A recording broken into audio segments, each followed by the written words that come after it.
Сайн байцгаана уу? Та бүгдийн өдрийн мэндийг хүргэе.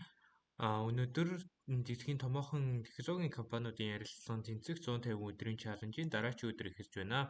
За өнөөдөр бидний бодох бодлого ямар бодлого вэ гэвэл minimum window substring гэдэг нэртэй бодлого байна. За энэ бодлого нь яадаг бодлого вэ гэхээр хэдүүлэнд нь хоёр төрлийн string өгөгдөн. Нэг нь S string, нөгөөх нь T string. За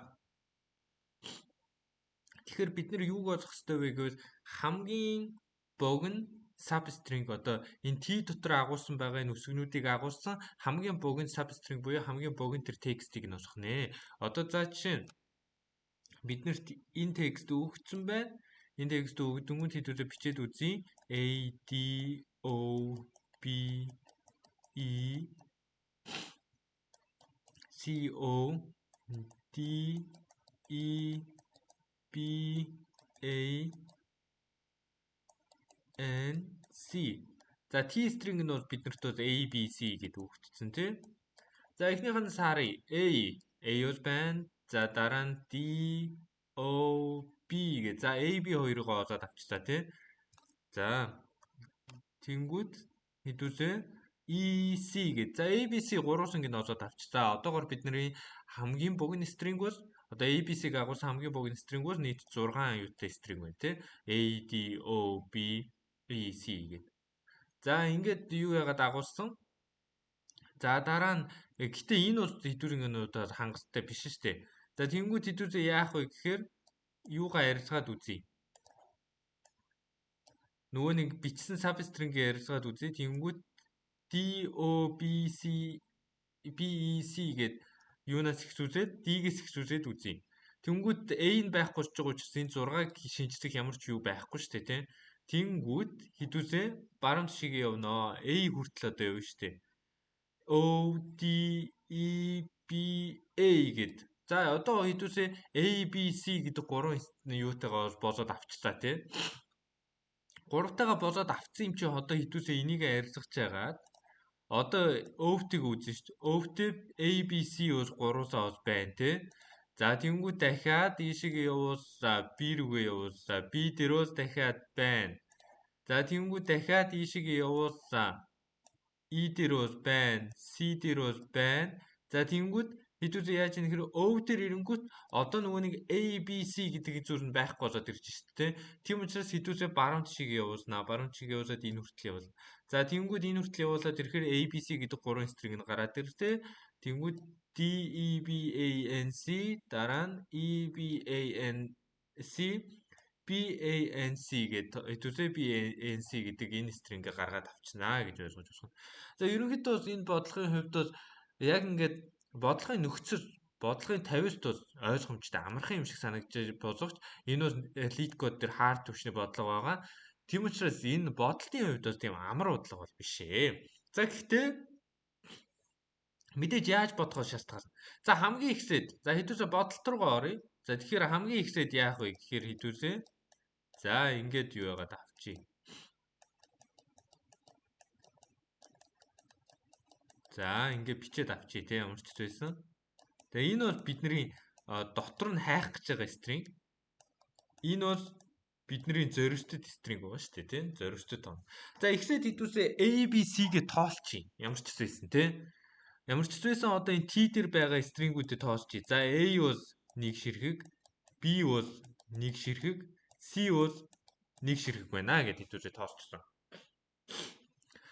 За тэгэхээр бид нэр хамгийн ихсээд би нэр юугаа хэлэх юм бол бид нар энийг sliding window гэдэг нэртэй аргаар бодно. Sliding window. За sliding window-ыг бол олон удаа ярьсан учраас одоо энэ дахиад тайлбарлах нь илүүцтэй. За тэгэхээр хэдүүлээ хамгийн ихсээд за мэдээж ASR гэдэг хэдүүлэнд нь юу хэрэгтэй те. За ASR нь AS гэсэн. За R AS гэж байгаа учраас хэдүүлээ одоо A-гээ тоолно шүү дээ. Энэ string-гээ тоолно те. За A бол 1 байна. За A 1 байгаа учраас хэдүүлсэнд нь энэ зүйлүүд хэрэгтэй шүү дээ. Тийм учраас энэ ихний шаардлагыг бол хангачиж шүү дээ. A 1 байна. Энд A 1 байна. За тийм учраас ихний шаардлагыг хангацсан учраас хэдүүлээ за matched гэд нэрчээ дөө. Тэ? За энд хэдүүлээ matched гэд нэрчээ. За хідэн юм match хийх хэрэгтэй вэ гэхээр энд бол 3 юм match хэрэгтэй шүү дээ. 3 юутай юм чинь тэ. За match юм чинь нэг өсчих юм байна. Яг тэгвэл A бол энэ шаардлагыг хангацсан шүү дээ, тий? A бол шаардлагыг хангацсан. За дараа нь хэдүүлээ R-ыгаа явуулсан шүү дээ. R-ыгаа ийшээ явуулна. За D тоосогдлоо. D нэгтэй тэнцвэрсэн. D гэхдээ энэ ямар нэгэн шаардлаганд байхгүй учраас match дээр бол ямар нэгэн өөрчлөлт орохгүй. За R-ыгаа дахиад ийшээ явуулсан. O тоосогдно. O бас хэдүүлэн шаардлаганд байгаа юу? Байхгүй шүү дээ, тий? Тийм учраас хэдүүлээ match-д ямар нэгэн өөрчлөлт орохгүй. За дараа нь R дээр хурж ирлээ. R харин B одоо нэмэгдэж ихтэй шүү. Тэгсэн чинь B бол нэгтэй тэнцвэр. B бол шаардлаганд бол байгаа шүү дээ. B бол нэг байх хэрэгтэй гэдэг шаардлаганд бол байгаа. За тийм учраас хэдүүлээ match-д бол 2 болох нэ. За баруун тишгээ дахиад явуулсан. Баруун тишгээ явуулсаад R E байна те. За E үсэг бол хэдүүлэн шаардлаганд бол байхгүй. Тийм учраас хэдүүлээ бол match дээр ямар нэг өөрчлөлт оруулах шаардлага бол байхгүй. За тэгэнгүүт дараа нь хэдүүлээ R-га дахиад ийшээ явуулсан. Тэнгүүд C байна. За C бол нэгтэй тэнцүү. C бол шаардлаганд бол байна тий. За тэгсэн чинь match-д бол яг 3-тай тэнцээд ирлээ. Яг 3-тай тэнцээд ирсэн. За тэгэхээр энэ үед хэдүүлээ яах вэ? Гэхээр хэдүүлээ одоо энэ чинь 3 урттай string юм чинь 3-ын шаардлагыг нь бас биелүүлчтэй тий. Тийм учраас хэдүүлээ одоо юугаа олно штэ. Одоо resource тий. За resource гэдэг энэ дэр явууч. За энэнийхээ уртыг нь олно R-аас нь S нэмэх нь 1 те. R-аас нь S нэмэх нь 1. За тэгэхээр энэ дэр бол одоо 6 гэдгийг хэдүүлээ хадгалчихъя. За тэгэнгүүт 6 гэдгийг хадгалсныхаа дараа хэдүүлээ шалгана шүү дээ. Энэ R-ыг баруун тишийг нь явуулчвал илүү одоо хэдүүлээ бага string-ийг олох гэдэг юм чи одоо R2-ийнхоо зайг нь илүү багасгах хэрэгтэй шүү дээ. R-ыг ийшээгээ явуулаад энэ дэр байсан тоог нь хасчвал нэгийг нь хасчвал тэрийг хасчвал яах юм бэ? Тэгэхээр ийшээ явуулчвал A-ийг ийшээ явуулчвал A-ийг хасагдаад тийг өсч шүү дээ. Тэгэнгүүт тийг өсөж байгаа юм чинь match-таас дахиад нэг хасагдах нь ойлгомжтой. Яг тэгвэл энэ шаардлаганд A нь байгаа учраас. Тийм учраас match-д нь 2 байна. За одоо ингээд одоо 2 ч угаас 3-тай тэнцгээ босчиж байгаа юм чинь хэдүүлээ R-ыгаа одоо явуулж гисэн шүү дээ. Дахиад R-ыгаа ийшээ явуулсаа O дээр одоо юу нэмэгдэх нь байна? O бол хэдүүлээ ямар нэг шаардлагад бол байхгүй. Тийм учраас хэдүүлээ энэ дээр бол өөрчлөлт оруулах хэрэг байхгүй. За дараа нь D дээр. За D бас бидний шаардлаганд байхгүй юм чинь хэдүүлээ match дээр ямар нэг өөрчлөлт оруулах шаардлага байхгүй. За дараа нь E дээр. За E дээр бас бидний ямар нэг шаардлага байхгүй учраас хэдүүлээ юу өөрчлөлт оруулах хэрэг байхгүй. За дахиад B дээр ирлээ. За B дээр ирсэн чинь 2. За 2 мэдээж эндээс хэтрээд явчихж байгаа учраас хэдүүлээ матчтаас бол матч дээр ямар нэгэн өөрчлөлт оруулах хэрэг бол байхгүй шүү дээ. Эндээ тэнцүү юм уу эндээс бага байвал хэдүүлээ бол матч дээр өөрчлөлт оруулах хэрэгтэй тий. За дараа нь A дээр хүрээд ирлээ. Тэгсэн чинь A нь одоо тийг байсан чинь 1 болоод ирлээ. 1 болоод ирлээ. За 1 болоод ирчихэж байгаа учраас энэ одоо шаардлагыг хангаж чадчих шүү дээ. Тийм учраас хэдүүлээ матч дээр дахиад нэгийг нэмж оруулах нэ. 3. За одоо 3-тайгаа тэнцсэн. 3-тайгаа тэнцсэн. Энэ хоёрын одоо зөрүүг нь олоод ирсэн чинь мэдээч хэдүүлээ эндээс ойлгомжтой харж штэ. 6-аас бага одоо урттай байна гэж бол байхгүй тий. Тийм учраас хэдүүлээ A-ийг ийшээгээ явуулъя. Оо яана. A-ийг ийшээгээ явуулъя. Явуулсаа L R2-ын зөрүү. Мэдээж одоо D нь одоо энэ дээр хасагдчих ирнэ гэсэн үг шүү дээ. D гэхдээ 1 болно. D бол ямар нэг өөрчлөлт бол оруулах байхгүй. За энэ дээр өөрчлөлт байхгүй учраас дахиад A-ийг ийшээ явууллаа. За B-гээс 2 байсан юм чинь 1 хасагдаад 1 болно. 1 бол яг шаардлаганд байгаа учраас match дээр бол өөрчлөлт оруулах шаардлага бол байхгүй. За мөн 6 бас яавч зөрүү нь 6 биш шүү дээ. За тэгэнгүүт дахиад L нь энэ дээр ирлээ. Энэ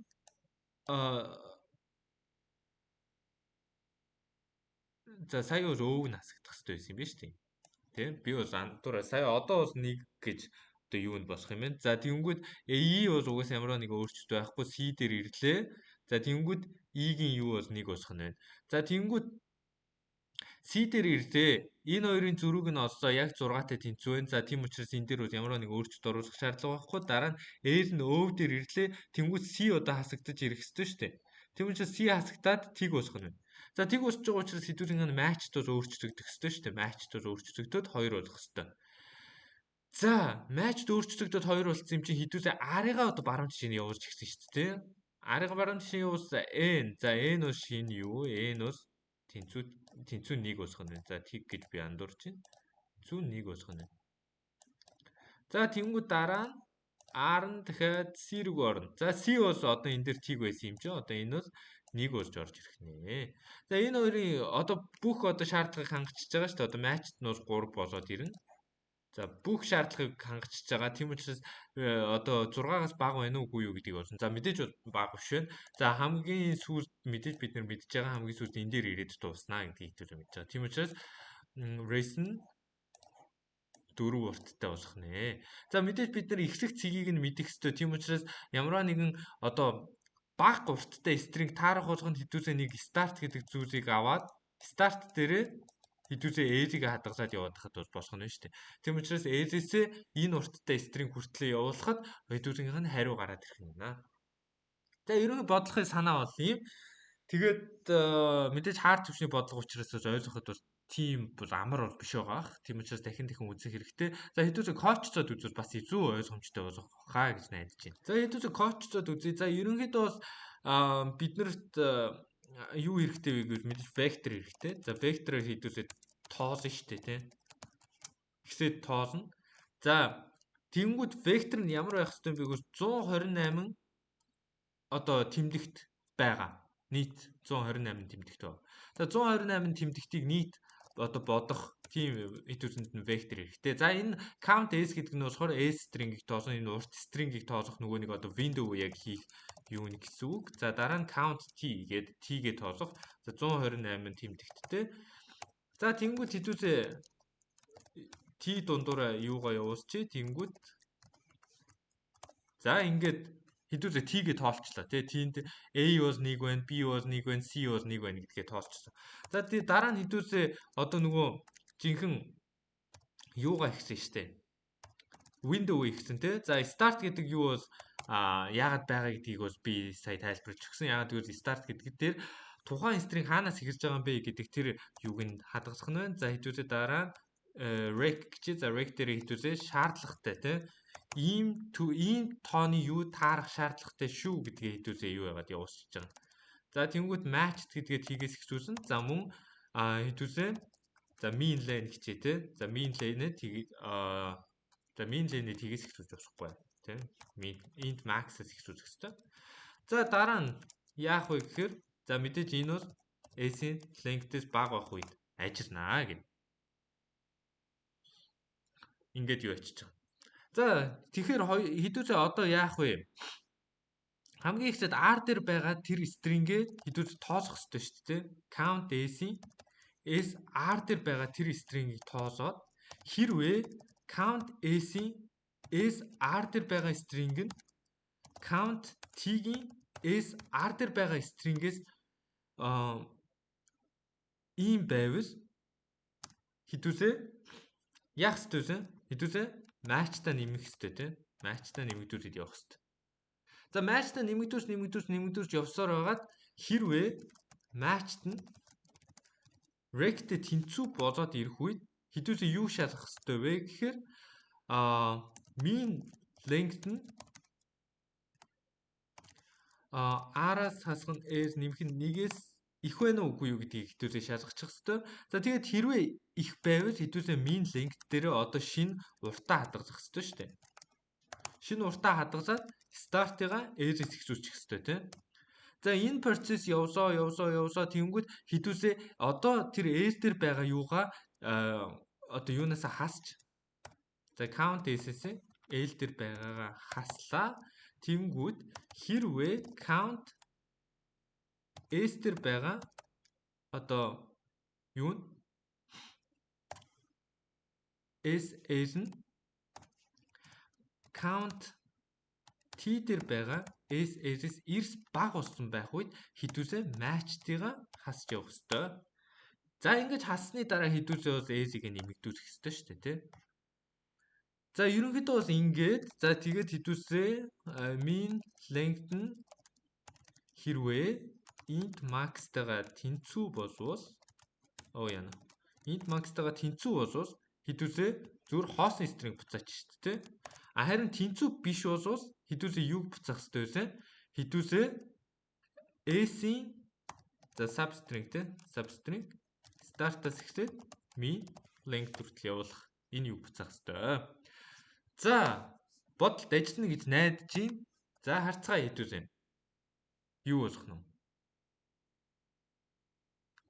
За, time limit exceed. За, алдаа гаргасан байна. За, энэ дээр бол R-гаа нэмдүүлж явах хэрэгтэй, тэ? За, харцгаая. За, accepted болж байна, тэ? За, ерөнхийдөө бол бодлогын санаанууд ийм ойлгоход магадгүй хэцүү байгаах. Яг гэвэл энэ бол хаар төвчний бодлого. Тийм учраас дахин бодох ёстой, дахин хийх ёстой айлуулах өөртөө ойлгомжтойгоор амраар энэ зүйлийг ойлгож авах хэрэгтэй шүү. За тэгэхээр энэ бодлогыг бол sliding window гэдэг аргаар бодлоо. Sliding window гэдэг аргыг илүү их сурахыг хүсвэл комент хэсэгт sliding window гэж бичээрэй. Тэгвэл энэ бодлогын тухай, энэ бодлтын тухай, энэ бодлтын аргын тухай илүү их мэдээллийг оруулах болно. За хамт байсан та бүгдтэй баярлалаа. Тэгээ бичлэг таалагдсан бол лайк болон subscribe дараарай.